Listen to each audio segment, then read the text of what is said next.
Trevor here, and today I bring to you from the SCP Foundation Vaults, item number SCP-689. Object Class: Keter. Special Containment Procedures. SCP-689 is to be contained in a large concrete chamber equipped with high-intensity sodium iodide bulbs. These lights must be wired to separate redundant circuits such that SCP-689 is brightly illuminated at all times. At least 3 personnel must be on duty at all times within the containment facility.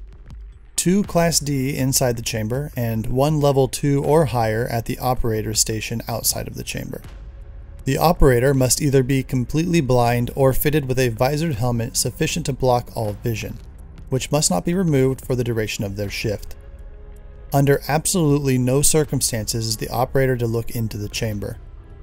The Class D observers must keep SCP-689 in view at all times without exception.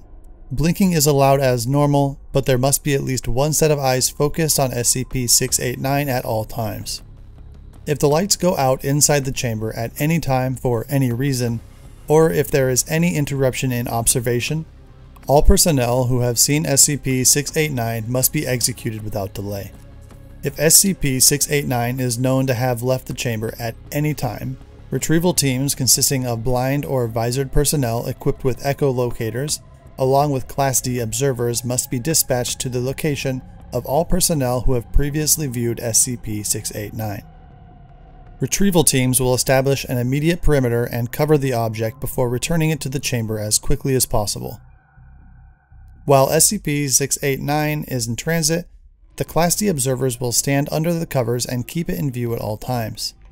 Any Level 1 or below personnel who have seen SCP-689 as a result of a containment breach are to be terminated immediately.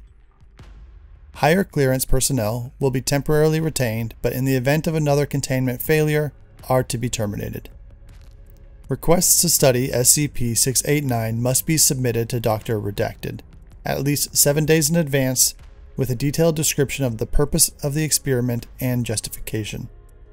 Any researcher directly viewing SCP-689 should be aware that doing so renders them liable to immediate and summary termination in the event of any containment failure as described above. Description: SCP-689 appears to be a small green soapstone statue 30 centimeters in height. It is carved in the semblance of what appears to be an unknown deity of the underworld, a seated skeletal figure with hands clasped over the knees. It was discovered by Redacted during one of the pre-war German archaeological expeditions in the Redacted area of India and obtained after the war by the OSS. Its location during the war is unknown. SCP-689 is completely inert for as long as it is being watched by at least 1 human being. Normal behaviors such as blinking do not appear to interrupt the watching for this purpose, but any lapse in attention, however momentary, renders the observer vulnerable. As soon as SCP-689 is unobserved, it vanishes from its current location. Within 15 to 20 seconds, 1 person who has previously viewed SCP-689 dies instantaneously, with SCP-689 reappearing on top of their remains. If no previous viewers are presently alive, it reappears in the same place as before. Tests have established that this effect is not operative on non-humans, but that any human being who has ever directly viewed SCP-689 is potentially vulnerable. No consistent cause of death has been found, with autopsy results ranging from heart attacks and strokes to complete rupture of all internal organs. The mechanism by which the victim is selected is currently unknown, save that preference seems to be given to persons in crowds or otherwise surrounded by large numbers of people. Presumably, this is to increase the number of people viewing the statue. Recorded images of SCP-689 do not appear to have this property. Due to the potential for a chain reaction, once SCP-689 is allowed to leave the chamber, it is considered absolutely critical that all personnel who have seen the object be terminated immediately on any lapse in observation. Addendum: it is of vital importance that those with Level 2 security clearance should see Document 689-B. Document 689-B, a proposed experiment with SCP-682. Following the failure of other options and given the priority accorded to the termination of SCP-682, Doctors Redacted and Redacted have proposed that SCP-682 be deliberately exposed to SCP-689, presumably followed by turning off the lights or a similar measure.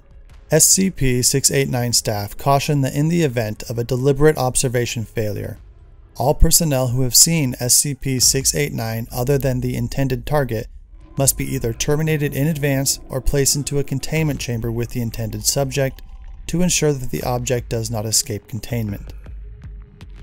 Given the apparently random nature of the selection process, it is also likely that multiple trials would be required before the target came under attack. Staff recommends that if such an option is activated, all Class D personnel be terminated in advance of the attempt to improve chances of success. That concludes the file for SCP-689. I hope you've enjoyed this illustration and narration. You can visit the description below for all of the SCPs I've covered that relate to SCP-689. If you have an SCP or a short story that you'd like to see narrated and illustrated, let me know in the comments. You can find me streaming live on Twitch and posting more art to my Instagram and Twitter. Links are below. Thanks for hitting that like and subscribe button, and I'll see you next time.